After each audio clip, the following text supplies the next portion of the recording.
पति और आपका संबंध भी हर दिन बिगड़ रहा है, या मैं यूं कहूं कि बिगड़ चुका है क्यों? कुछ बहनों के बहुत मैसेजेस आते हैं और कुछ मिलने भी आती है कि रिश्ता खत्म हो गया दीदी।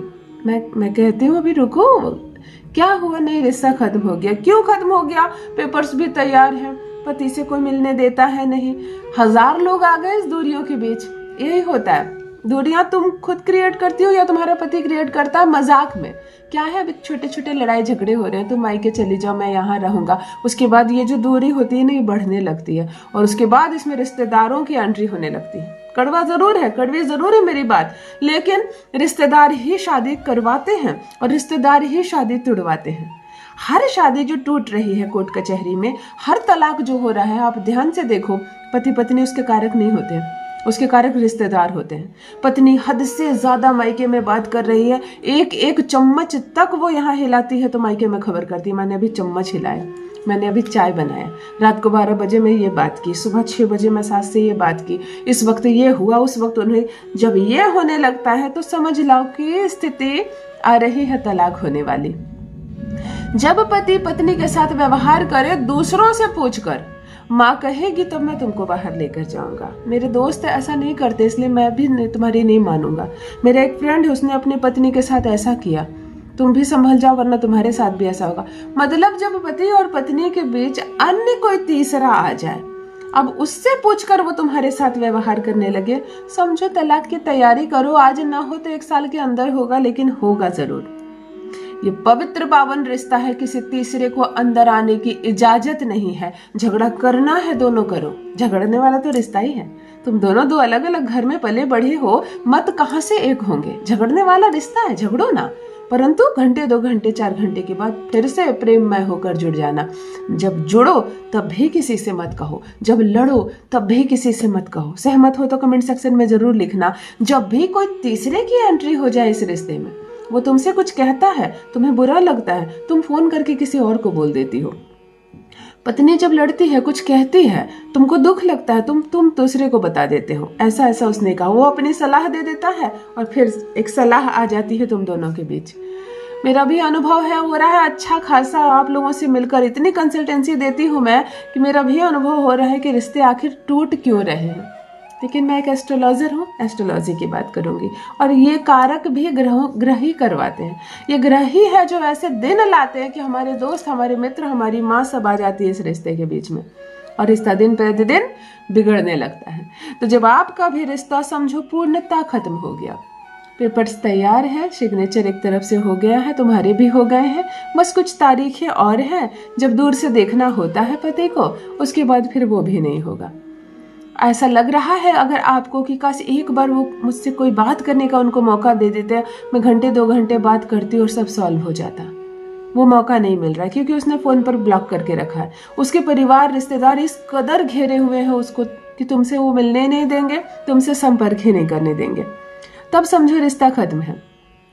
तो जब रिश्ता अंतिम कगार पर पहुंच जाए और आपका कोई कांटेक्ट ना हो, बिल्कुल नो कांटेक्ट की सिचुएशन हो जाए, बिल्कुल रिश्ता टूटने लगे, तब आज का बताया दुर्लभ चमत्कारिक प्रयोग आपके लिए। मैं कहती हूँ टूटता बिखरता बिल्कुल खंडित होता रिश्ता भी सुधर जाएगा, संवर जाएगा। जो सोचा नहीं है आपने उस हिसाब से पति तुमसे प्रेम करेगा, तुमसे जुड़ जाएगा। जो देखना नहीं चाहता है वो दिन रात केवल तुमको ही देखेगा। जो 1 मिनट बात नहीं करना चाहता है वो दिन रात तुमको ही कॉल करेगा। यह अद्भुत परिवर्तन ना हो तो कहना। जान लीजिए प्रथम मैं कौन हूँ। नमस्कार दोस्तों, मैं हूँ खुशबू सिंह। बहुत स्वागत, बहुत अभिनंदन करती हूँ आप सबका अपने YouTube चैनल ज्योतिष ज्ञान में। कैसे हैं आप और घर में सब कैसे हैं? मेरे कमेंट सेक्शन में जय माता दी, हर हर महादेव अवश्य लिखें। अपनी खैरियत मुझे जरूर बताएं। पढ़ती हूँ हाथ की रेखाएं, पढ़ती हूँ जन्म कुंडली, और आप कुछ न कहें तो आपका चेहरा भी पढ़ लेती हूँ। करम है, कृपा है ऊपर वाले की, प्रेम है आप सबका। जुड़िए ज्योतिष ज्ञान चैनल से। जो भी नए भाई बहन चैनल पर पहली बार आए हो, मेरे वीडियो को पहली बार देख रहे हो, मुझसे प्रथम बार मिल रहे हो, चैनल से जुड़िए, सब्सक्राइब कीजिए, मेरे परिवार का हिस्सा बनिए। दिल नहीं टूटने दूंगी, एक भी घर नहीं टूटने दूंगी। चाहे मुसीबत कितनी आ गई हो, चाहे समस्या कितनी बढ़ गई हो, सब कुछ ठीक हो जाएगा। यकीन मानो, तुम्हारा पति तुमसे फिर से जुड़ जाएगा। ये संबंध बहुत मधुर हो जाएगा। वशीकरण एक अद्भुत चीज है। अद्भुत चीज है। वशीकरण अगर सार्थक कर लेती हो, समझकर करना, जैसे मैं कहूँ। आज का प्रयोग उन बहनों के लिए भी जो विवाह नहीं हुआ है, लेकिन दिल से, सच्चे हृदय से किसी से प्रेम करती हो। काफी लंबा समय तुमने बिताया उसके साथ, 6 वर्ष 8 वर्ष बिताया तुमने। सपने यही देख रही हो, उसके घर की बहू बनोगी, उसके घर वालों को अपना घर वाला मान चुकी हो, उसके घर को अपना घर मान चुकी हो। कितने सपनों में तुम कितनी बार उस घर में ससुराल की तरह जी चुकी हो, और आज जी चुरा रहा है वो प्रेमी, नहीं चाहता है विवाह करना तुमसे। तब ये प्रयोग करके देखो। डोली बारात लेकर आएगा, तुम्हें दुल्हन बनाकर लेकर जाएगा। वो घबरा उठा है, इस वक्त वो निर्णय लेने में सक्षम नहीं हो पा रहा है कि मुझे विवाह करना है या नहीं। वो ये नहीं समझ पा रहा है कि तुम मेरे लायक अभी हो या नहीं, मैं तुमसे शादी करूं या नहीं, घर वाले मानेंगे या नहीं। ये सारी बाधाएं, समस्याएं दूर हो जाएंगी, घर वाले भी मानेंगे, कोई विरोध भी नहीं होगा, हंसी खुशी तुम दोनों का ब्याह जरूर होगा। ध्यान से सुनो क्या करना है। आज सारे ग्रहों को बैलेंस करते हैं एक उपाय के द्वारा। आज एक साक्ष्य वशीकरण सिखा रही हूँ। मतलब छोड़ो, आपको मतलब मैं नहीं बताती हूँ, सीधा सीधी बात समझो, क्योंकि मेरी बहनें हैं, उतना अर्थ मत समझे तो तुम खुद ही दुखी हो। 27 लौंग ले लेना, ठीक है। ओनली 27 लौंग खरीद कर लाना, और खुद ही लाना, किसी से मंगवाना मत।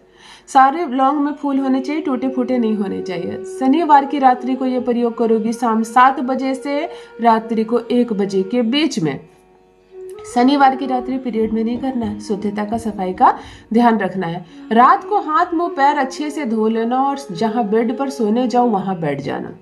27 में से 27 लौंग अपने बाएं हाथ में ले लेना, और एक एक लौंग को उठाना, एक बार पार्टनर का नाम लेना और एक बार फूंक मारना।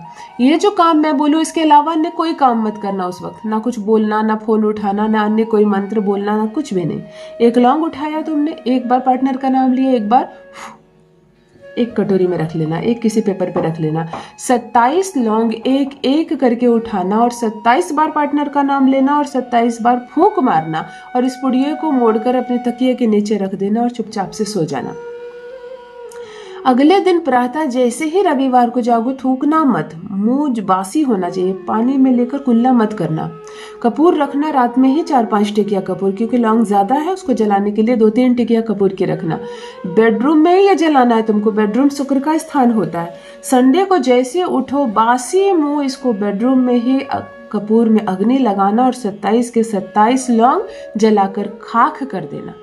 और इसकी जो राख बच जाए, जो ऐश बच जाए इसको किसी भी बड़े पेड़ की जड़ में डालना। बिल्कुल इतना सा पाउडर बचेगा, लेकिन उसको नजरअंदाज मत करना, उसमें थोड़ा जल डाल देना, मिला देना, और किसी बड़े पेड़ के वृक्ष के जड़ में डाल देना। ये एक साक्ष्य वशीकरण है। बड़े बड़े घुटने टेकते हैं इस वशीकरण के आगे। जिसका भी नाम लेकर साक्ष्य कर दोगी, वो उसको तुम्हारी परछाई तक से प्रेम हो जाएगा। तुम तो छोड़ो, तुम्हारी परछाई तक से प्रेम हो जाएगा। वो तुम्हारे नाम की माला जपेगा। ये रिश्ता कभी नहीं टूटेगा। करके देखिए, अपना अनुभव मेरे साथ भी अवश्य साझा करें। रखिए अपना ख्याल, रखिए अपनों का ख्याल। बहुत बहुत धन्यवाद।